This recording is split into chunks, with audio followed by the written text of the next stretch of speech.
My fingers ached. 3 double shifts in 5 days had left me hollow, running on fumes and bad coffee.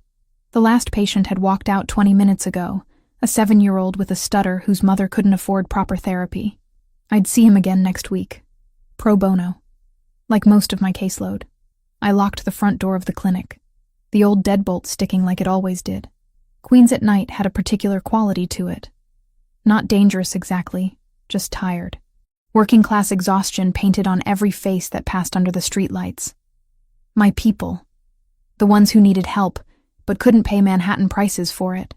My phone buzzed as I shouldered my worn messenger bag. Carmen, my best friend and the nurse who kept my tiny practice from complete chaos. "Please don't tell me Mrs. Rodriguez is in labor," I said by way of greeting. She was 8 months pregnant and insisted I coach her through breathing exercises, even though that was definitely not in my job description. Worse, Mount Sinai just called me looking for you. They need a speech therapist, pediatric case, emergency. I closed my eyes, leaning against the clinic door. Every muscle in my body screamed for my bed. My studio apartment with its lumpy futon and persistent radiator clank suddenly seemed like paradise. "Carmen, it's 9 at night. I'm dead on my feet. It's a kid, Elena. Trauma case. They specifically asked for someone who specializes in selective mutism." Guilt twisted in my chest. That was my specialty. The children who stopped speaking after witnessing something too terrible for words. I'd written my thesis on it. Lived it in some ways. After my parents died. Which hospital? Mount Sinai. VIP wing. They'll be waiting for you. VIP wing. That meant money. Maybe this one time, I'd actually get paid properly. Enough to cover this month's rent without choosing between groceries and electricity. On my way, the subway ride to Manhattan gave me time to pull myself together. I twisted my hair up into something resembling professional, checked my reflection in the dark window. 28 years old and I looked 40. Dark circles under my honey-colored eyes. But my hands were steady. That's what mattered. Mount Sinai's VIP entrance was a different world. Marble floors. Art on the walls. Security that looked more Secret Service than hospital rent-a-cop. A nurse in pristine scrubs met me at the elevator. "Dr. Moretti?" "Just Elena is fine. I'm a speech therapist, not a physician." She nodded, but something in her expression shifted. Pity. Concern. We rode to the 8th floor in silence. When the doors opened, I understood why. Men in black suits. Not hospital security. Private. 2 of them flanked a door at the end of the hall. Another stood near the nurse's station, his jacket tailored to conceal but not quite hide the bulk of a shoulder holster. "What kind of case is this?"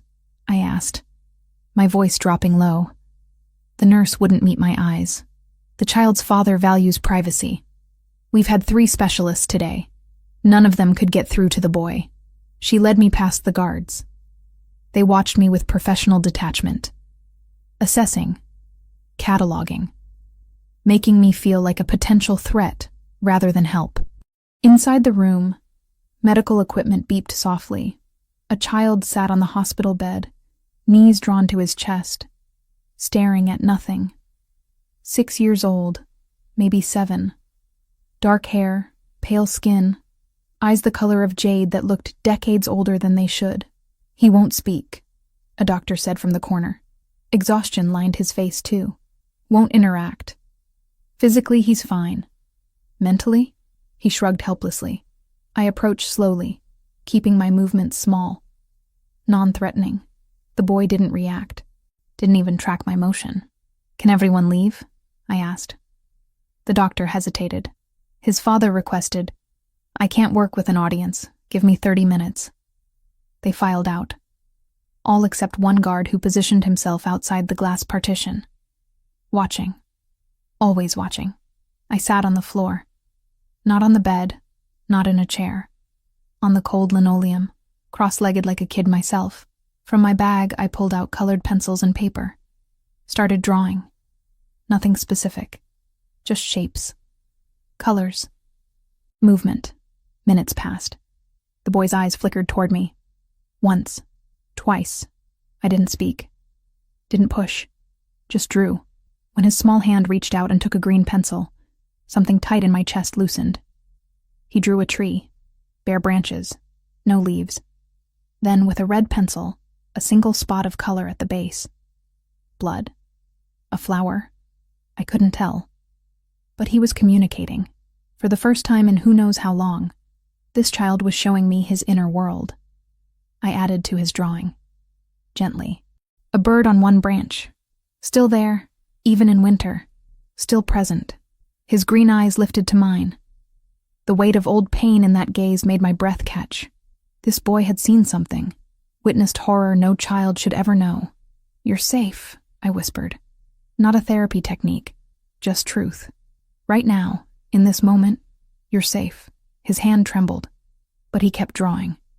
Behind the glass, I felt eyes on me. Not the guard. Someone else. The intensity of that stare raised goosebumps on my arms. But I didn't turn. Didn't break the fragile connection I'd built with this broken child. By the time I emerged, it was past 11. The doctor looked stunned. He engaged. Actually engaged. In 3 years, we've never... He shook his head. "His father wants to speak with you." "I need to..." He insists. The parking garage was nearly empty. My ancient Honda Civic sat alone under a flickering light. I was fumbling for my keys, bone-tired and emotionally wrung out, when footsteps echoed behind me. "Dr. Moretti." I turned. The man from behind the glass. I knew without being told. The father. He was tall, 6'2", maybe 6'3". Dark hair swept back from a face that belonged on Roman coins. Sharp jaw, stronger features. But it was his eyes that stopped me. Green like his son's, but Arctic. Calculating. The eyes of a man who saw everything and gave away nothing. "Just Elena," I managed, hating how my voice wavered. "You helped my son." Not a question. His voice was deep, accented with something Mediterranean. Italian, maybe. Each word precisely chosen. 3 years, 15 specialists. You accomplished in 1 hour what they couldn't in months. I got lucky. Sometimes kids respond to art therapy when traditional methods fail. He moved closer. Not threatening, but deliberate. The expensive fabric of his suit whispered with each step. This was a man accustomed to being obeyed. "I want to hire you. Exclusive contract. Name your price." The offer hung between us. Tempting. God, so tempting. My rent was overdue. The clinic barely broke even. I could pay off my student loans, maybe even afford real furniture. But something in his intensity set off warning bells. "I can't," I said. "I have other patients. Children who need me. I can't abandon them for one case, no matter how much you're offering." His expression didn't change. But something flickered in those cold eyes. Surprise? "Everyone has a price, Dr. Moretti." "Elena, and you're wrong." I turned toward my car. My hands shook as I tried to unlock it. He was still there, watching, waiting. "Your son needs therapy," I said without looking back. "Not an employee. He needs someone who chooses to help him, not someone on your payroll. I'll come back, but on my terms. I work with him at my clinic, my schedule. You don't buy me, understand?" Silence. Then, soft enough I almost missed it. "What's your name?" "I told you. Elena. Your full name." "Elena Moretti. 28 years old. Speech therapist. Licensed in New York. Specializing in childhood trauma and selective mutism." I finally got the door open. Met his eyes across the roof of my car. "Anything else you need to know before running a background check?" That almost smile again. "Everything about you, Elena Moretti. I'll know by morning." Creepy, but not surprising. "Good night, Mr. Bellavita. Adriano Bellavita." The name meant nothing to me. Should it have? The way he said it suggested people usually recognized it, reacted to it. I slid into my car. "Your son's name?" "Luca." "Luca," I repeated softer. "He's strong. Stronger than you probably realize. Tomorrow, 6 p.m., I'll come back. But we do this my way, or not at all." I drove away. In my rearview mirror, Adriano Bellavita stood under the parking garage lights, watching until I disappeared from view. My phone rang before I hit the highway. Unknown number. "You should know." His voice filled my car, dark and certain. "No one refuses me, Elena. No one walks away from Adriano Bellavita on their own terms. Well, I said, surprising myself with the steadiness in my voice. I just did. See you tomorrow. Don't be late. I hung up. My hands were shaking. My heart raced. But somewhere under the fear, under the exhaustion, something else stirred. I'd just said no to the most dangerous man I'd ever met. And somehow, impossibly, I'd survived it. What I didn't know yet was that surviving him would be the easy part. It was wanting to stay that would nearly destroy me. The week passed like water finding cracks in stone, slow, relentless, changing everything it touched. 3 times a week, I drove from Queens to the Upper East Side, leaving behind my cramped clinic to enter Adriano Bellavita's fortress. Each visit felt like crossing into another country, one where men in dark suits watched from corners, where marble floors echoed with footsteps that never seemed to belong to anyone, where cameras tracked movement through hallways wide enough to hold my entire apartment. But none of that mattered once I sat across from Luca. The boy was 6 years old, I'd learned. 6 years of silence since the day his mother died. 6 years of specialists failing, of medications that dulled but never healed, of a father who ruled an empire but couldn't reach his own son. On my 3rd visit, something shifted. Luca sat by the window in what they called the therapy room, a converted library with floor-to-ceiling shelves and afternoon light that made dust motes dance like tiny spirits. His small hands moved across paper, creating shapes that weren't quite pictures, but weren't meaningless either. Trees without leaves, birds without wings, a house with no door. I didn't speak, just watched, just existed beside him in the quiet. Then his fingers reached toward a set of wooden blocks I'd brought. Not the expensive therapeutic toys his father had surely purchased, but simple painted cubes my grandmother had made me when I was young. They smelled like her attic, like memory. Luca stacked them, not randomly, but deliberately, building something only he could see. His lips moved, forming soundless words. Almost. So close. A throat cleared behind me. I turned to find a woman in her 50s standing in the doorway, silver threaded through her black hair, pulled back in a practical bun. Her face carried the kind of warmth that comes from years of caring for others. Laugh lines around dark eyes that assessed me with maternal precision. Forgive the interruption. Her accent was Italian, rich as olive oil. I am Sophia. I manage the household. And apparently, I also managed to interrupt important moments. But she was smiling. And more remarkably, Luca had turned to look at her. Actually looked, instead of staring through people like they were glass. He likes you, Sophia said quietly, moving into the room with practiced ease. In 3 years, I've never seen him build anything. He knocks things down, never builds. The implication settled heavy in my chest. This boy had watched his world collapse. Why would he construct anything when experience taught him it would only fall? Will you stay for dinner? Sophia asked. It wasn't really a question. Mr. Bellavita requests your presence, and I make osso buco that even the silent cannot resist. I should have refused. Should have maintained professional boundaries. But Luca's small hand had reached out to touch the hem of my sleeve. The first voluntary physical contact he'd initiated, and Sophia's eyes held a plea that transcended language. Yes, I heard myself say. I'll stay. The dining room could have hosted a state dinner. Crystal chandeliers, oil paintings of long-dead Bellavitas, a table that could seat 20 but was set for 4. Adriano sat at the head like a king holding court. Sergio, his second-in-command, occupied the seat to his right. A man in his mid-40s with silver at his temples and eyes that calculated everything. I was placed beside Luca, across from Sergio. Sophia appeared and disappeared like a ghost, bringing courses that probably cost more than my monthly rent. Dr. Moretti. Sergio's voice was smooth, educated. My employer speaks highly of your work. Unusual for him to speak highly of anyone. Just Elena, I corrected. And I'm just doing my job. Your job. Adriano finally spoke, his voice cutting through the pretense like a blade through silk. Is that what you call giving my son back his voice?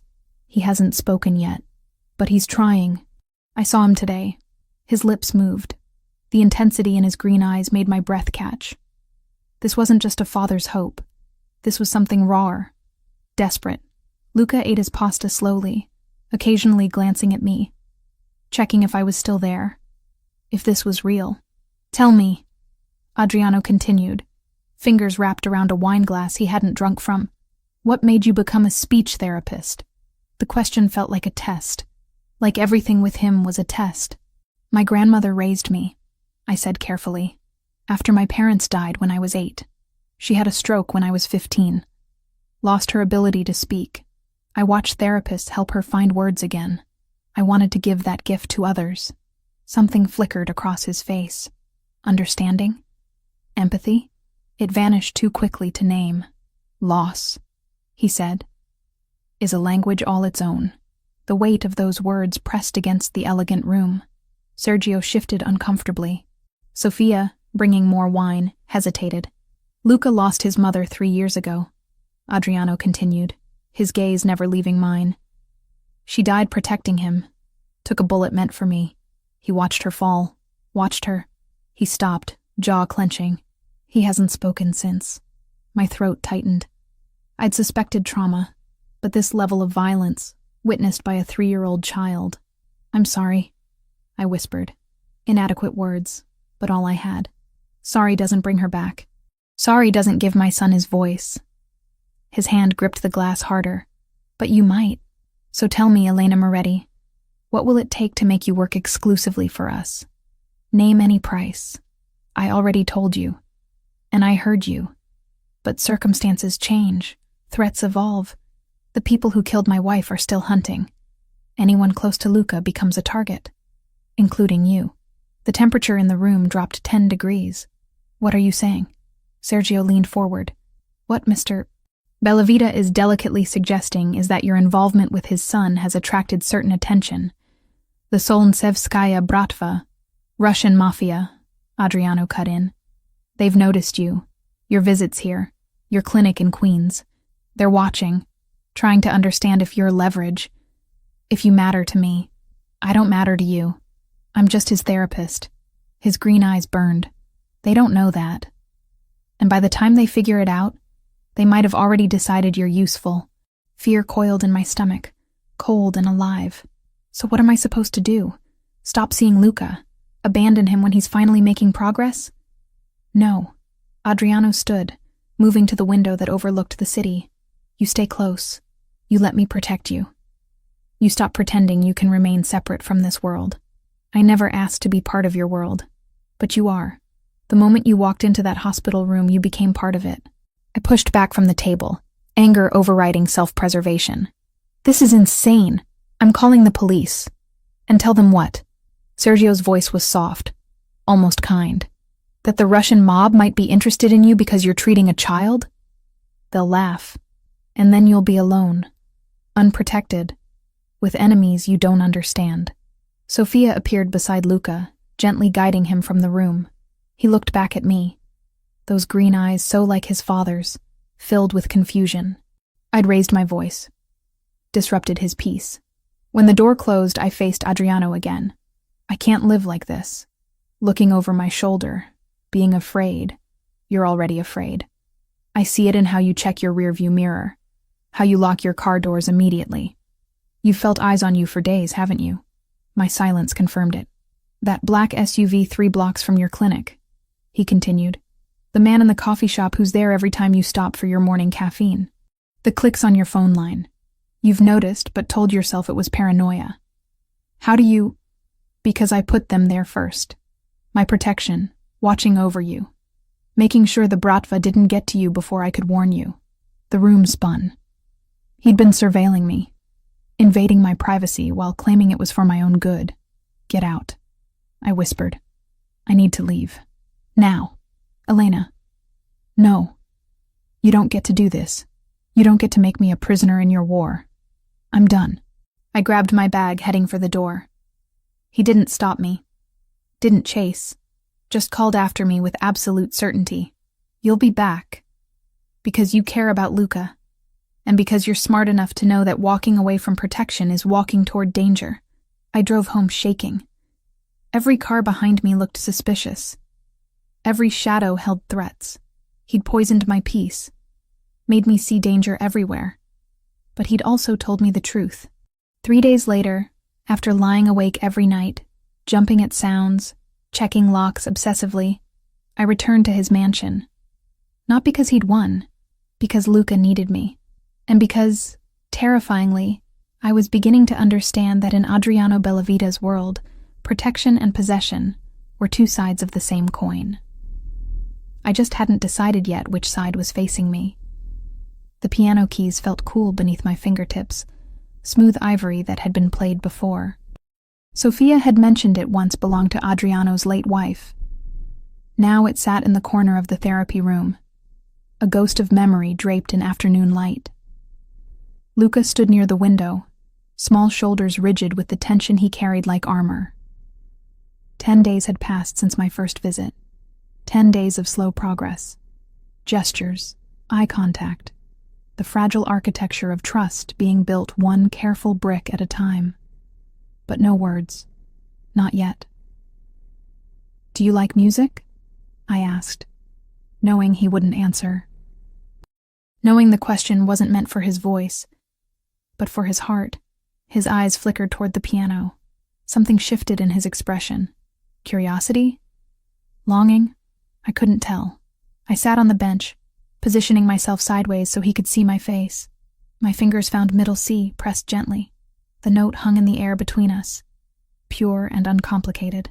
Luca turned fully, watching. I played something simple, a lullaby my grandmother used to sing when nightmares chased me through childhood. The melody was older than memory, passed down through generations of Italian mothers soothing frightened children. Slowly, like a deer approaching water, Luca moved closer. His small hand reached out, hovering over the keys, not touching, just feeling the vibrations in the air. "Go ahead," I whispered. "You can't break it." His index finger pressed down. A single note joined mine. Then another. Not random. Deliberate. He was creating something. I adjusted my playing to follow his lead, building harmony around the notes he chose. His lips moved, forming soundless words. Almost. So desperately close. Then it happened. Ma. The syllable escaped like a bird freed from a cage. Barely audible. Fragile as spun glass. But there. Real. My hands froze on the keys. Luca's eyes went wide with shock, as if he'd surprised himself. His small body began to tremble. "It's okay," I said quickly, dropping to my knees in front of him. "You're okay." That was perfect. So perfect, Luca. Tears spilled down his cheeks. 3 years of silence breaking apart. He reached for me, and I pulled him close, feeling his tiny frame shake with sobs that had been trapped for too long. The door opened. I knew without looking who stood there. Adriano's presence filled the room like a storm front. But when I glanced up, his face held something I'd never seen before. Vulnerability. Raw and unguarded. He moved toward us slowly, as if afraid sudden movement might shatter the moment. Knelt beside me. His hand trembled as it touched his son's dark hair. "Luca," he breathed. Just the name. Just that prayer. And suddenly we were all together. Adriano's arms encircling both of us. His son crying. Me caught in the middle of something sacred and terrifying. I could smell his cologne, feel the warmth of his body, sense the barely controlled emotion radiating from him like heat from a furnace. "Thank you," he whispered against my hair. So quiet I almost missed it. "Thank you." The moment stretched. Seconds becoming minutes, becoming an eternity compressed into shared breath and pounding hearts. I should have pulled away, should have maintained professional distance. But Luca's small hand gripped my shirt, and Adriano's arm pressed against my shoulder, and everything felt simultaneously right and completely impossible. When Luca finally calmed, Sophia appeared with juice and cookies. She took him gently, whispering soothing Italian words. The door closed behind them, leaving Adriano and me alone in the sudden silence. "That was the first sound he's made," Adriano said, still on his knees, still close enough that I could count his eyelashes. "In 3 years. You gave him that. He gave it to himself. I just provided space. No. His hand lifted, almost touching my face before he caught himself. Stopped. The air between us crackled. You brought light into darkness. You brought hope into a house that had forgotten what that felt like. I stood quickly, needing distance, needing to remember who I was, what this was. Professional, therapeutic, nothing more. I should go. It's been a long session. Stay. One word. A command and a plea wrapped together. Mr. Bellavita. Adriano, please. After what we just shared, I think we've moved past formality. That's exactly why I need to leave. My voice sounded steadier than I felt. Boundaries exist for a reason. I'm Luca's therapist. Nothing more. Aren't you? The question hung heavy, because he was right. Somewhere between colored pencils and piano keys, between silence and that first fragile sound, something had shifted. I wasn't just his therapist anymore. I was entangled. Tomorrow, I said, gathering my bag. Same time. We'll build on today's progress. I made it to the door before he spoke again. Will you have dinner with us tonight? Sophia's making pasta. Luca would like you there. That's not appropriate. Since when is sharing a meal inappropriate? Since you started looking at me like that. The words escaped before I could stop them. Adriano's eyes darkened. He closed the distance between us in 3 strides. Like what? His voice dropped to barely above a whisper. Like you're the first thing that's made sense in 3 years? Like your sunlight after nothing but night? My back hit the door. He stopped inches away. Not touching. Not threatening. Just there. Overwhelming every sense. You're my son's therapist, he said, echoing my own thoughts. You're inappropriate. You're impossible. And I can't stop thinking about you. His hand lifted again. This time his fingers brushed my cheek. Feather light. There and gone. But the touch burned. Adriano. His phone erupted with harsh ringtone. He cursed in Italian, pulled it from his pocket. Sergio's name flashed on the screen. What? His voice turned cold. Professional. The mask slamming back into place. I couldn't hear Sergio's words, but I watched Adriano's expression change. Harden. Transform into something dangerous. I'm on my way. He ended the call. Looked at me with regret and fury warring in his eyes. I have to go. Don't leave. Wait here. I need to... Wait. Please. Then he was gone. I stood there trembling, confused, terrified by how much I'd wanted him to kiss me, by how close I'd been to letting him. 20 minutes later, I was driving back to Queens, my hands still shaking on the wheel. 2 days passed without word from him. 2 days of seeing my normal patients, trying to focus on work, jumping every time my phone rang. Then Carmen called at 2 a.m. Elena, get to the clinic. Now.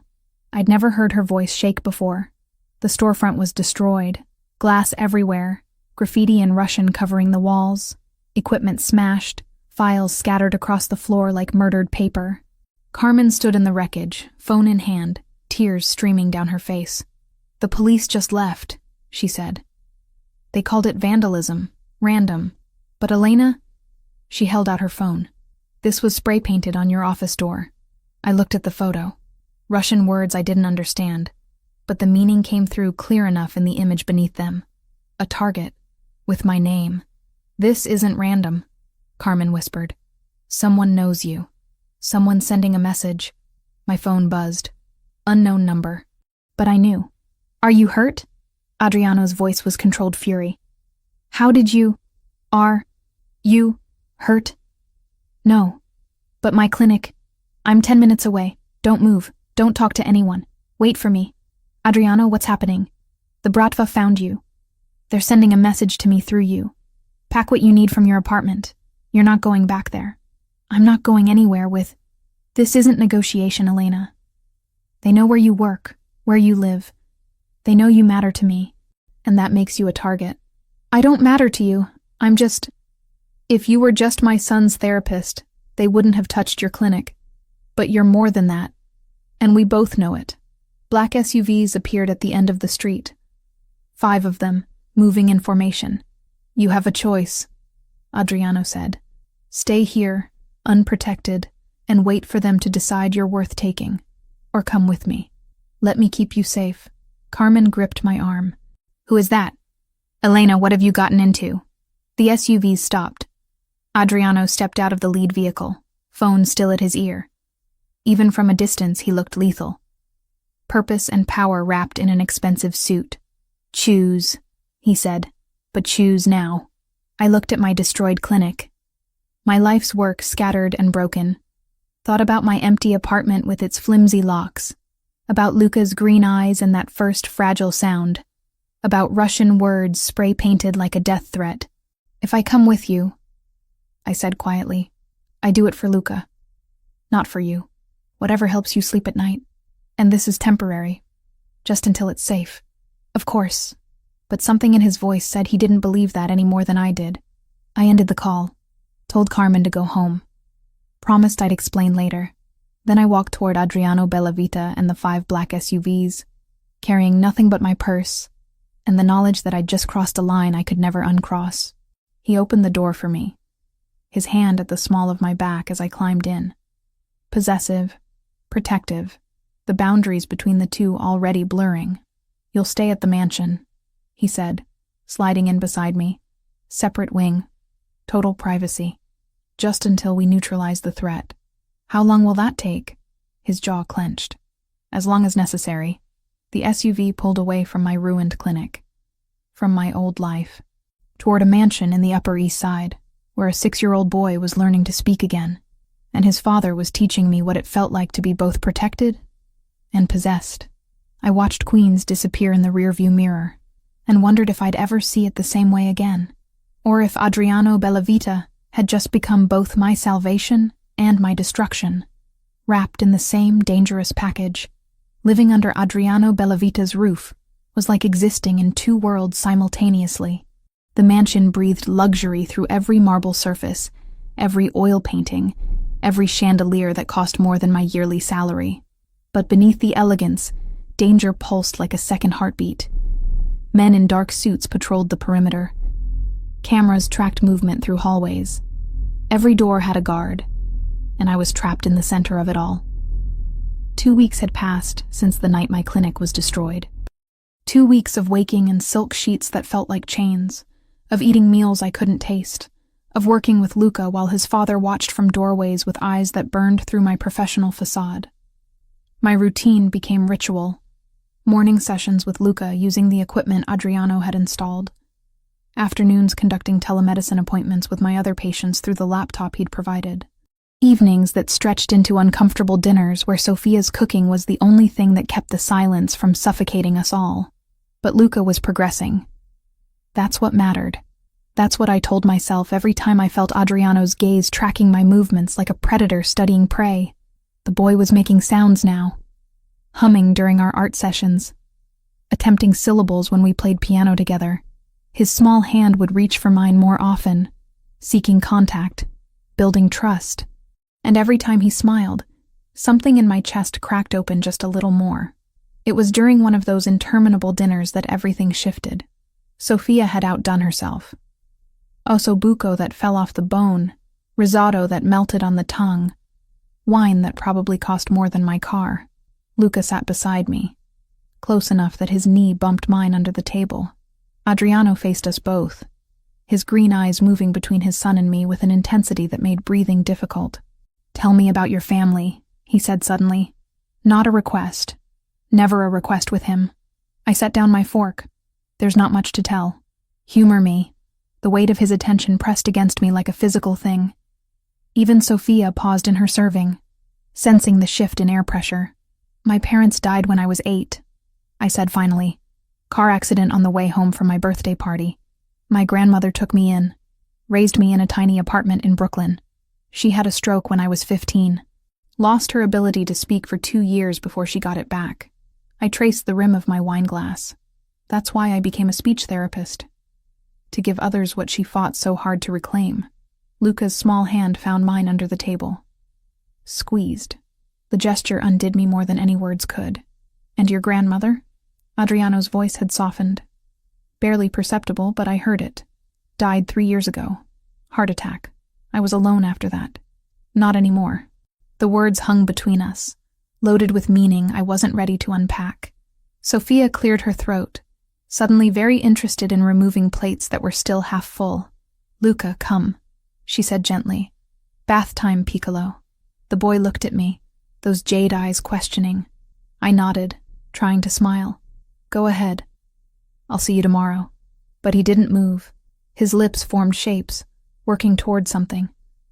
Adriano leaned forward, every muscle tensing. Then it came, clear as a bell, perfect as prayer. "Papa." The single word detonated in the silence like a grenade. Adriano's face transformed. 3 years of control shattered in an instant. His hand reached across the table, trembling as it touched his son's dark hair. "Yes," he breathed. "I'm here. Papa's here." Luca said it again. "Papa," testing the word, tasting its shape, finding his voice after years of silence. I stood quickly, needing to give them space, needing air, needing distance from the raw emotion flooding the room. But Adriano rose too, crossed to me in 3 strides. His eyes blazed with something feral and grateful and desperate all at once. "You did this," he said. "You brought him back. He brought himself back. His hand lifted, cupped my face. His thumb traced my cheekbone with aching gentleness. The contact sent electricity racing down my spine. "Elena," he whispered. My name had never sounded like that before, like benediction and damnation wrapped together. He leaned in, slowly, giving me time to pull away, to stop this, to remember every reason why this was wrong.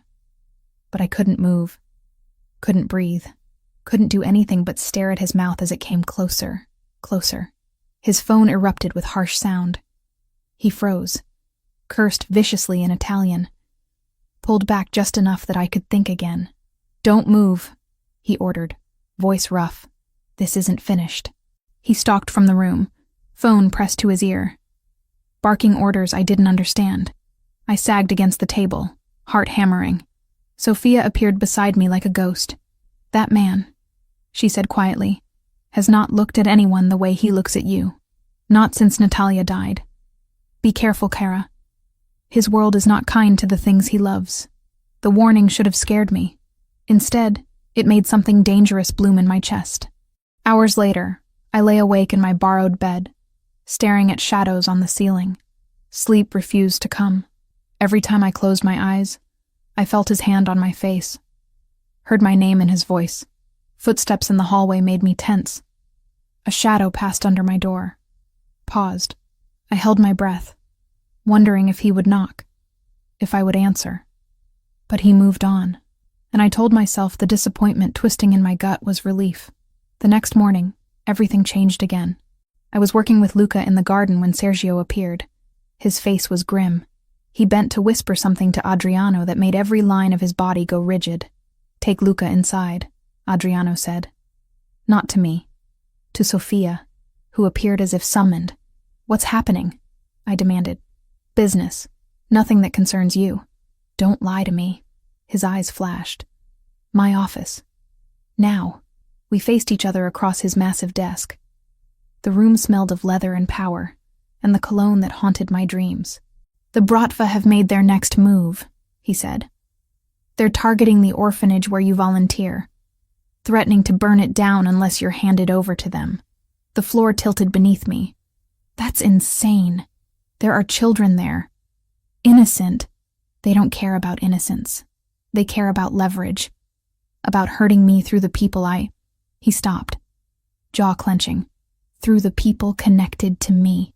I have to turn myself in. I can't let them hurt those kids because of me." "Absolutely not. It's not your decision. The hell it isn't." He moved around the desk, loomed over me. "You think I'll let them take you? Use you? Destroy you to get to me? It's not about you. It's about innocent children who need protection more than I do. You don't understand what they'll do to you, Elena. The Bratva don't negotiate. They torture. They break. His voice cracked. "I can't. I won't lose someone else." The raw pain in his voice stopped my argument cold. That night, I made my decision. At 2 a.m., I packed a small bag, Left a note for Luca explaining I had to go help some children, that I'd come back when I could. I made it halfway down the hallway before strong hands caught my arms. Adriano spun me around. Fury and fear warred in his expression. Where the hell do you think you're going? To turn myself in, to save those kids. Over my dead body. It's not your choice. I shoved at his chest. Those children have no one else. I'm all they have. I won't let them burn because you can't control your enemies. And I won't let you die because I pulled you into this world. We were shouting now. Guards appeared at the end of the hall, but Adriano waved them off. You don't own me, I hissed. You don't get to decide what I do with my life. You're mine to protect whether you like it or not. I'm not yours. Aren't you? His voice dropped to something dangerous. Then why does your pulse race when I'm near? Why do you watch me like you're starving? Why didn't you pull away when I almost kissed you? Because I'm an idiot, I whispered.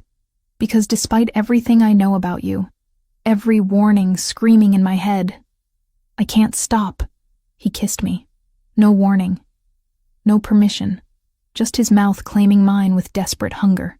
His hands cupped my face, holding me like something precious and fragile and his entirely. I should have fought. Should have pushed him away. Should have remembered every reason this was wrong.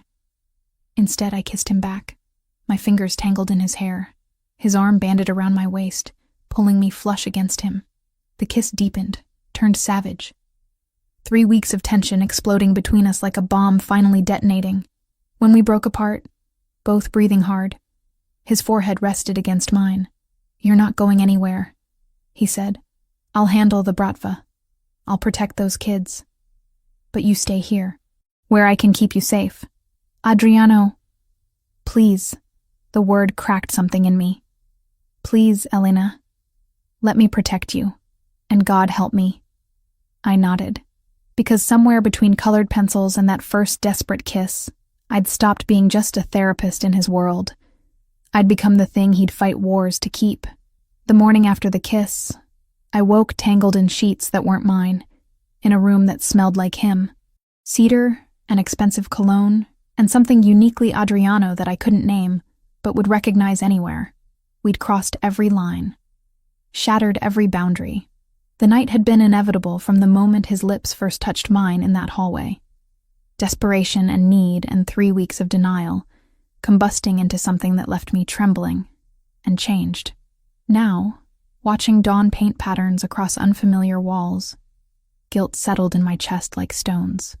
I'd slept with the father of my patient, violated every ethical standard I'd sworn to uphold, become exactly what I'd promised myself I'd never be, entangled, compromised, lost in a world that wasn't mine, but God.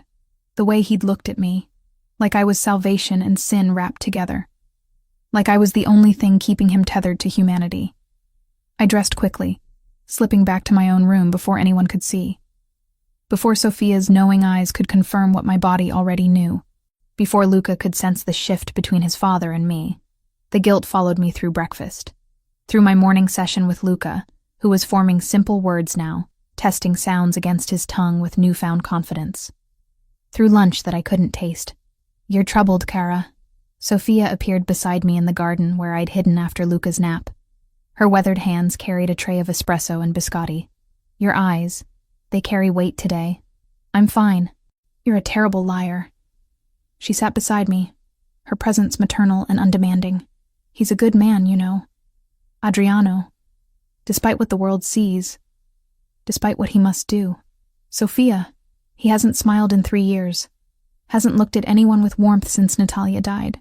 But you. She touched my hand gently. You brought light back to this house. To both of them. Don't let guilt steal what little happiness we're allowed in this dark world. Tears burned behind my eyes. I crossed lines I shouldn't have crossed. Lines drawn by people who've never loved someone impossible. Who've never had to choose between what's proper and what's necessary. Her accent thickened with emotion. That boy needs you. This house needs you. And Adriano. He needs you most of all, even if he doesn't know how to say it. Later that afternoon, during free playtime, Luca brought me a drawing. His small hands had worked crayon across paper with deliberate care. 3 figures. A tall man with dark hair, a small boy, and a woman with honey-colored hair between them, holding both their hands. Familia, he whispered. Family. One of his new words, practiced during our Italian lessons. My throat closed. It's beautiful, Luca. He pointed at me. Then at the drawing. His green eyes held such hope it shattered something inside me. This child who'd lost his mother was claiming me as something more than his therapist. Building a family in his imagination because reality had stolen his. I held him close, feeling the weight of responsibility and love and terror mixed together. That night, I heard voices from Adriano's study. Low, urgent. The kind of conversation that meant business. The dangerous kind. I knew I should walk away, should respect his privacy, should maintain whatever distance we had left. Instead, I moved closer. Pressed my ear against the heavy door. Hit them before they hit the orphanage. Adriano's voice was ice. I want Victor Morozov eliminated. No warnings, no negotiations. We end this. That's war. Sergio's voice carried caution. Total war with the Bratva. Are you certain she's worth... Don't finish that sentence. Fury vibrated through every word. Elena is not up for discussion. The orphanage is not negotiable. We strike first. Hard enough that they never threaten mine again. The men are ready. But Adriano, this could cost... I don't care what it costs. Make the arrangements. Footsteps approached the door. I fled down the hallway, heart hammering, mind racing with what I'd heard. He was going to war, starting a conflict that could kill dozens, all because I'd become someone he considered his to protect. When he found me in the library an hour later, I was ready. You can't do this, I said, without preamble. His expression shuddered. You were listening. You're starting a war because of me. Because of threats against an orphanage. People will die, Adriano. How many? 10? 20? How much blood is acceptable to you? However much it takes to keep you safe. That's insane. You can't just... Killing people isn't the answer to every problem. In my world, it's often the only answer. He moved closer, his intensity filling the space between us. You want me to negotiate? To show mercy to men who threatened to burn children alive unless I handed you over? To trust that they'll honor any agreement we make? I want you to find another way. There isn't one. His control cracked. This is what I am, Elena. This is my world. Violence. Power. Decisions that would keep you awake at night. I've killed men for far less than threatening you. And I'll do it again without hesitation. Then what am I doing here? My voice broke. How can I love someone who solves problems with murder? How can I look at Luca and tell him his father is a good man when I know what you're capable of? The word hung between us. Love. I'd said it without meaning to. Without permission from my logical brain that screamed this was temporary. Impossible. Wrong. You love me? His voice dropped to barely above a whisper. I don't want to. God knows I've tried not to. But yes, I love you, and I hate myself for it. He kissed me then, desperate and claiming. His hands cupped my face like I was something precious he was terrified of losing. Then let me protect you the only way I know how. He breathed against my lips. Let me eliminate this threat so you can sleep without fear. So Luca can keep his therapist. So I can keep... He stopped, jaw clenching. Keep what? The first thing that's mattered to me since Natalia died. The confession broke something in both of us. We didn't make it back to his room that night either. The library became our sanctuary, our battlefield. The place where love and violence and impossible choices collided. 3 days later, he left in the pre-dawn darkness. I watched from my window as black SUVs lined up like soldiers, as he slid into the lead vehicle without looking back. Luca found me there at sunrise, my forehead pressed against cold glass. Papa? His voice was small, worried. He'll be back, I promised, pulling him close. Your papa always comes back. But I wasn't sure if I believed it. The hours stretched into torture. Luca sensed my tension, growing quiet again, retreating into himself the way he had before I arrived. Sophia moved through the house like a ghost, lighting candles in the chapel I didn't know existed. It was 4 a.m. when headlights finally swept the driveway. I ran, downstairs, through hallways, out into the cold night air. He emerged from the SUV, and my breath stopped. Blood. So much blood. His white shirt was ruined with it. His face pale beneath Mediterranean coloring. "I'm fine," he said before I could speak. "It's not all mine." Sergio appeared behind him. "Get him inside. I need her to stop looking at me like that." Adriano interrupted. His eyes locked on mine, like she's afraid of me. "I'm not afraid," I whispered. "I'm terrified. But not of you. For you." Inside, in his private bathroom, I played nurse, cleaning cuts, bandaging wounds. A deep gash on his forearm that should have had stitches. Bruised ribs that made him hiss when I touched them. "It's done," he said as I worked. "Viktor Morozov is dead. The threat is eliminated. You're safe now." My hands shook as I wrapped gauze around his arm. "How many? Don't ask questions you don't want answered. How many men died tonight because of me? None of them died because of you." He caught my chin, forcing me to meet his eyes. "They died because they threatened innocence. Because they chose this life. Because in war, there are casualties. But not you. Never you." Tears fell despite my attempts to stop them. He wiped them away with bloody knuckles. "I love you," I whispered. "And it terrifies me. Because loving you means accepting this. Accepting violence and danger and a world I don't understand. Then don't accept it." His voice was rough, broken. "Walk away. Take the out I'm giving you. Luca will survive. Sophia will find him another therapist. And you can go back to your safe life in Queens and forget any of this happened. Is that what you want? What I want is irrelevant. What's best for you is... Don't tell me what's best for me." I gripped his wounded arm harder than necessary. "I'm here. I'm staying. Because I love you. Because Luca needs me. Because despite every logical reason to run, I can't imagine being anywhere else." Something shifted in his expression. Relief and pain and desperate hope mixing together. "Then stay," he breathed. "Stay and let me love you back. Let me build something that isn't built on violence. Let me try to be the man you deserve instead of the monster I've become." I kissed him, tasted blood and promises and impossible futures on his lips. "You're not a monster," I whispered. "You're just a man trying to protect what's his. And whether I like it or not, I'm his now too." "Welcome to my hell," his eyes said. "Where loving someone means accepting their darkness.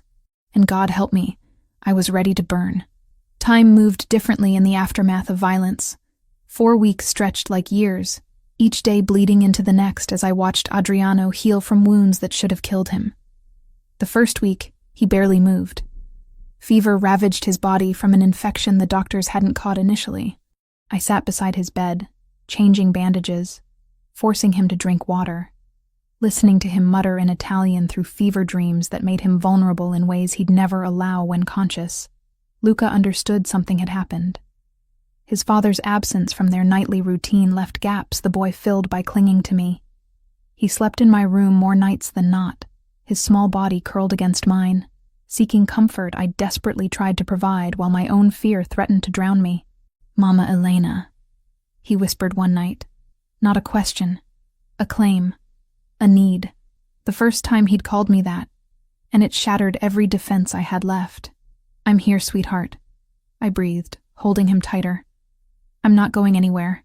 By the second week, Adriano was sitting up, arguing with doctors, demanding to work from bed.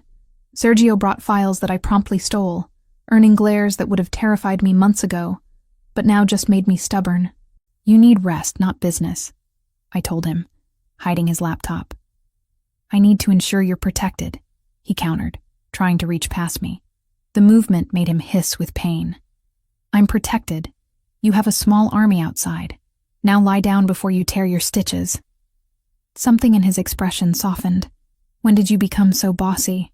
When you became so impossible?" His hand caught mine, thumb tracing circles on my wrist. "During the operation, when everything went wrong, all I could think about was getting back to you. To Luca. I couldn't die because I hadn't told you." He stopped, jaw clenching. "Told me what?" "That I'm planning something. A surprise. but you have to be patient. I hate surprises. You'll love this one. His green eyes held secrets and promises. Trust me. The third week brought color back to his face. He moved through the house like a caged predator, restless and healing. Luca started speaking in full sentences now, his vocabulary exploding with confidence. The boy's laughter echoed through hallways that had known only silence for years. Papa, Luca said one afternoon, his hand in mine. Mama Elena teaches me new words every day. I froze. So did Adriano. The casual way Luca claimed me as mother hung in the air between us, heavy with implication. Does she? Adriano's voice was careful, controlled, but his eyes burned. And what do you think about that? I love Mama Elena. Simple. Certain. The truth of a 6-year-old who didn't understand complications. Adriano's gaze locked on mine. So do I. The words stole my breath. We'd said it before, in moments of desperation and passion. But this was different. This was in front of his son. This was a declaration with witnesses. Week 4 arrived with autumn colors painting the estate in gold and red. Adriano was fully healed, though he still favored his left side when he thought I wasn't watching. He'd been secretive all morning, disappearing with Sergio, returning with a smile that made my stomach flip. Get dressed, he told me after lunch. Something nice. We're going out. Out? Adriano, I haven't left this house in... I know.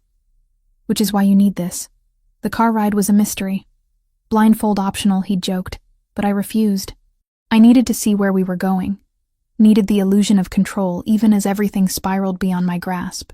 We pulled up to my old clinic in Queens. Except it wasn't my old clinic anymore. The building had been completely renovated. New windows. Fresh paint. A sign that made tears blur my vision.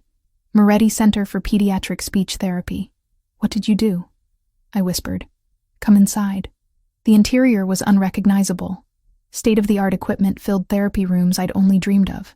Toys organized by developmental stage. Technology that cost more than I'd make in 10 years.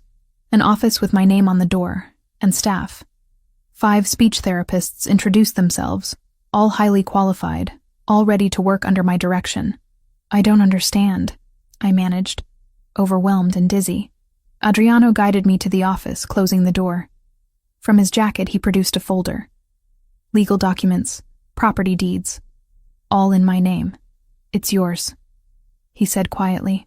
The building, the equipment, the staff salaries, all covered by a trust I established. You can help hundreds of children now, not just the few you were struggling to see. Why would you? This must have cost millions. You wanted to help people. I wanted to give you the means to do it. The building purchase started the day after the Bratva attacked. I wanted you to have something that was yours, untouchable, protected. My hands shook as I held the deeds. Adriano, this is too much. It's not enough. It'll never be enough for what you've given me. Given Luca. He knelt then. Actually knelt before me, pulling a small box from his pocket. Time stopped. I know this is fast, he said, voice rough with emotion. I know you deserve better than a man with blood on his hands. But Elena, you brought my son back to life. You brought me back to life. And I can't imagine existing in a world where you're not mine. The ring was perfect. A single diamond, elegant and simple, exactly what I would have chosen. Marry me, he continued. Not because of protection or convenience or proximity. Marry me because I love you with everything I am. Because Luca needs a mother. Because I need you more than my next breath. Yes, the word came without hesitation. Without fear. Just absolute certainty. Yes, I'll marry you. He slid the ring onto my finger, then stood, pulling me into a kiss that tasted like promises and futures, and everything we'd fought to build together. I love you, I breathed against his lips, even when I shouldn't. Even when it's impossible. I love you. Nothing about us has been possible from the start. Why start being logical now? We laughed. Actually laughed in the middle of my new clinic, surrounded by dreams made real by a man who'd killed to protect them. That night, back at the mansion, Luca's shriek of joy when he saw my ring could probably be heard in Manhattan. Sophia cried. Sergio actually smiled, and for one perfect moment, everything felt like it might actually work. But later, after Luca slept and celebrations faded, I found Adriano on the terrace. His shoulders were tense, his jaw tight. What's wrong? Sergio received intelligence tonight. Victor Morozov had a nephew, Alexei. He's been quiet since his uncle died, but our sources say he's regrouping, building his own faction. Cold dread settled in my stomach. You think he'll come after us? I think men like Alexei live for vendetta. His uncle's death needs answering in their world. He turned to me, pulling me close. But tonight was perfect. You said yes. That's all that matters. We'll deal with threats when they come. Should we wait? Postpone the wedding until... No. His voice was steel. We move forward. We build our life. We don't let fear win. I nodded against his chest, listening to his heartbeat, trying to memorize this feeling, this moment of peace before the next storm. Sophia's words from weeks ago echoed in my mind. In our world, we never know how long happiness will last. So I held him tighter, wore his ring with pride, and chose to believe that love could survive anything, even when darkness waited in the wings, patient and hungry, counting down the moments until it could strike. Wedding preparations consumed the next 2 weeks like a fever. Sophia transformed the mansion into something from a dream. White roses everywhere, strings of lights that turned evening into magic. A chapel on the estate I'd never noticed, decorated with centuries of Bella Vita history. But beneath the beauty, I felt the weight of watching eyes. Security doubled. Guards I didn't recognize appeared at every corner, and Adriano's tension grew with each passing day, coiling tighter like a spring about to snap. I'd started going to the clinic during preparations, 2, sometimes 3 times a week to meet my new staff, review treatment protocols, familiarize myself with equipment that still felt too expensive to touch. The therapists were brilliant, experienced, compassionate, eager to help the children who needed us most. Luca came with me sometimes, fascinated by the sensory room with its bubble tubes and fiber optic lights. He'd talk to other children now, his vocabulary expanding daily, his confidence blooming. Watching him help a younger child learn to form sounds made my heart swell with pride. "Mama Elena," he said one afternoon, tugging my sleeve. "When you marry Papa, I get to call you just Mama." I knelt beside him, throat tight. "If you want to, sweetheart. I'd be honored." "Good." He hugged me fiercely. "Because you're my mama now. The best mama." The night before the wedding, I couldn't sleep. Nerves and excitement and something darker churned in my stomach. I found Adriano on the terrace where we'd first really talked, staring at the city lights below. Second thoughts? His voice carried forced lightness. "About marrying you?" "Never." I moved beside him. "But you've been tense all week. What aren't you telling me?" His jaw clenched, the mask he wore so well cracking slightly. "There are things I've kept from you, to protect you, to let you have these weeks of happiness without fear." Ice formed in my veins. "What things?" He turned, capturing my hands in his. "Alexei Morozov, Victor's nephew. He's been quiet since his uncle died, but my intelligence says he's rebuilding, gathering the remnants of the Bratva, and he's sworn vendetta. Why didn't you tell me?" I pulled back, betrayal sharp in my chest. "Because you deserve to plan our wedding without that shadow. Because I wanted to give you something pure, before dragging you deeper into my world." His green eyes held regret and determination. "But I promised you transparency. So I'm telling you now before we say vows. Alexei is out there. He's dangerous. And marrying me puts an even bigger target on your back. You're telling me this now? Hours before our wedding? I'm giving you an out. One last chance to walk away before..." I kissed him. Hard, silencing the doubt in his voice with the certainty in my heart. "I'm not walking away." I breathed against his lips. "Tomorrow I become your wife. We face Alexei together. We face everything together. That's what marriage means." Relief and love flooded his expression. "I don't deserve you. Probably not. But you're stuck with me now." The wedding day dawned perfect and terrifying. Sophia helped me dress in lace and silk that made me feel like a bride from old Italian paintings. Carmen flew in as my only guest, crying the moment she saw me. "You look like a princess," she whispered, fixing my veil. "Are you sure about this?" "About him? More sure than I've been about anything." The chapel held maybe 30 people. Adriano's men, looking uncomfortable in formal wear. Sophia, beaming with maternal pride. Sergio, actually smiling. And Luca, in a tiny suit, holding our rings with the seriousness of someone entrusted with the world's most important task. Then I saw Adriano at the altar, and nothing else mattered. He wore black, as always, but the raw emotion on his face as I walked toward him made him look vulnerable and powerful simultaneously. When I reached him, his hand trembled, taking mine. "You came," he whispered, as if he doubted until this moment. Always. The ceremony blurred. Words in Italian and English.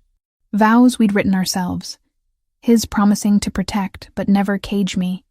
Mine promising to love him despite the darkness we'd have to navigate together. Luca's clear voice saying, "I give Mama and Papa these rings," made everyone laugh through tears.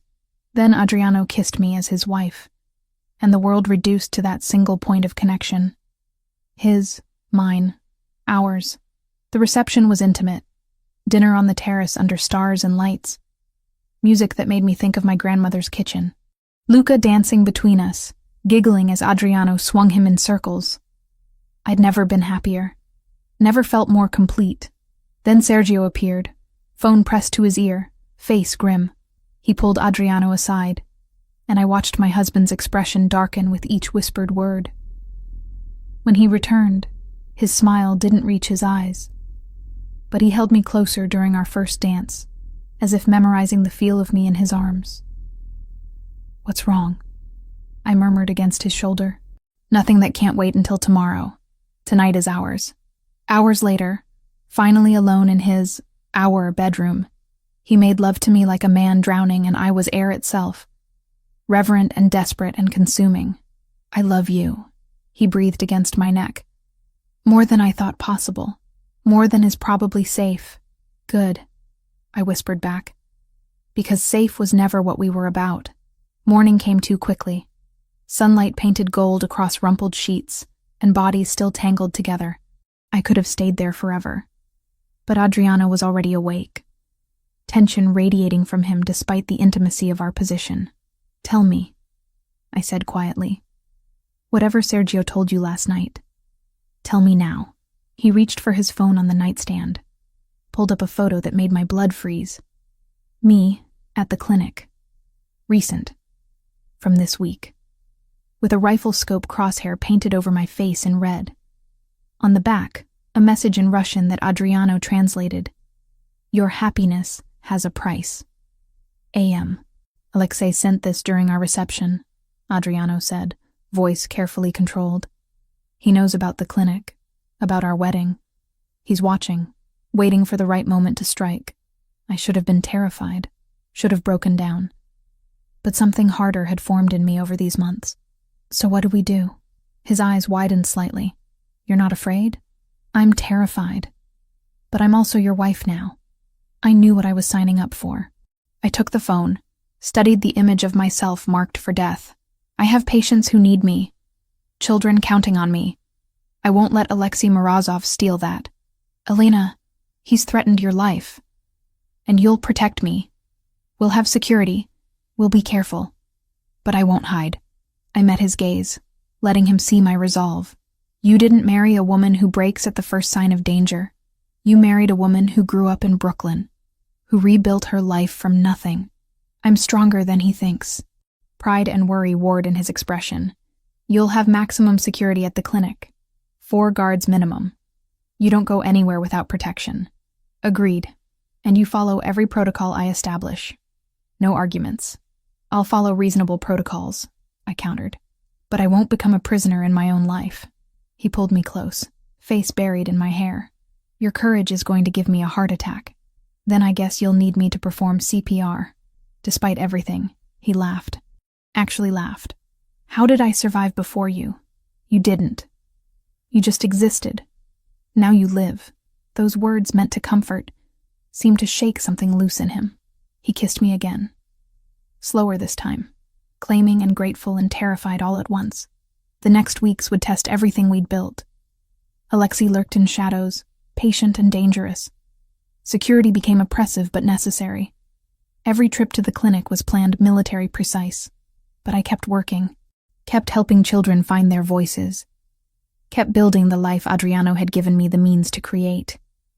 And at night, I came home to my husband and son, to family dinners where Luca chattered about his day, to Sophia's knowing smiles, to a love that had bloomed in the most impossible soil.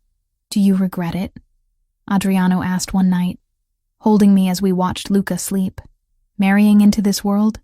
I thought about my destroyed clinic in Queens, about Russian threats and armed guards, and living under constant surveillance, about ethics I'd compromised and lines I'd crossed.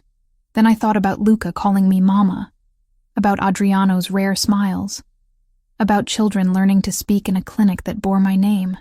"Not for a single second," I whispered. "This is exactly where I'm supposed to be, even if danger waited in the wings, even if our happiness had a price tag attached, because some loves were worth fighting for, worth dying for." And Adriano Bellavita had become mine. The clinic had become routine again, almost normal, if you could call normal having 4 armed guards rotating shifts outside a children's therapy center. A week had passed since the wedding, and I'd settled into a rhythm that felt sustainable. Morning sessions, lunch with staff, afternoon appointments, home to Luca and Adriano by dinner. Luca stayed at the mansion now during my work hours. His father's orders non-negotiable. Sophia kept him entertained with cooking lessons and Italian stories, building a bond that warmed something deep in my chest. My son was safe, protected. That's what mattered. The little girl appeared on a Tuesday afternoon. 8 years old, dark hair, haunted eyes that reminded me too much of Luca 3 months ago. The social worker introduced her as Anya, a Russian orphan, recently traumatized, completely nonverbal. "We heard about your success with selective mutism," the woman explained, her accent thick with exhaustion. "The state services are overwhelmed. We thought maybe—" "Of course," I said immediately, kneeling to Anya's level. Recognition sparked something in me. This child needed help. Needed someone who understood silence. Security checked her paperwork. Scanned her belongings. Found nothing suspicious. Just a scared little girl with a worn backpack and eyes too old for her face. I should have known. Should have been more careful. But how do you turn away a child who needs you? The session went well. Anya responded to art therapy like Luca had, cautiously, but with genuine interest. I spoke to her in the Russian I'd learned for my immigrant patients, and something flickered in her expression. Understanding, maybe trust. 2 days later, during our second session, everything went wrong. The ventilation system hissed wrong. I noticed it first. A chemical smell. Too sweet. Too heavy. My training kicked in faster than thought. "Everyone out!" I shouted to the staff in the main area. "Gas! Get the children!" But my legs were already weakening. Anya collapsed first, small body crumpling. I crawled toward her, trying to cover her face with my sleeve. Darkness swallowed everything. I woke to rope burns and terror. A warehouse. Brooklyn, maybe. Based on the industrial sounds filtering through cracked windows. Anya beside me, whimpering. Her small hand gripping mine with desperate strength. "It's okay," I whispered in Russian, forcing calm into my voice despite the panic clawing my throat. "We're going to be fine. I promise." 3 guards rotated watches. Professionals, but bored. They'd been told we were bargaining chips, nothing more. They didn't see us as threats. That was their mistake. I'd grown up in Brooklyn, learned to pick locks with a hairpin when I was 12 and locked myself out. The muscle memory returned as I worked the rope binding my wrists, fingers trembling but steady enough. Anya watched with wide eyes as I freed first myself, then her.